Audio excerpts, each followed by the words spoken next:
Aš mokausi 9 valandas per dieną ir netgi jaučiu tą malonumą.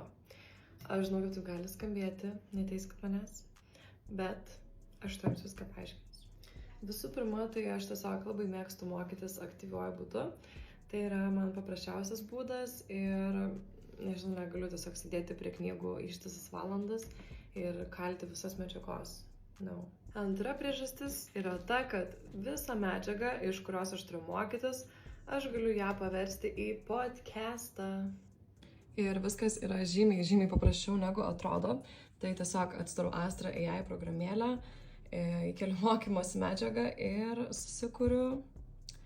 Čia yra visos kitos funkcijos, tiesiog pasirinku podcast'o funkciją. Ir iš mano pasirinktos temos Astra AI sugeneravo man podcast'ą.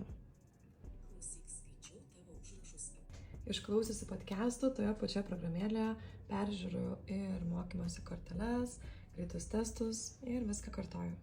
Tai triukas yra tas, kad tiek valandų mokydamasi aš nesėdžiu prie stalo visą laiką. Aš Astros podcastų klausausi, kad ir kur bebūčiau, ar sportuodama, ar gamindamasi valgyt, ar ruošdamasi, ar važiuodama mašinoje. Tai visiškai nesvarbu, kur ir kada tu jos klausai.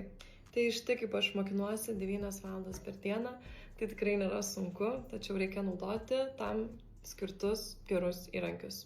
Išbandyk.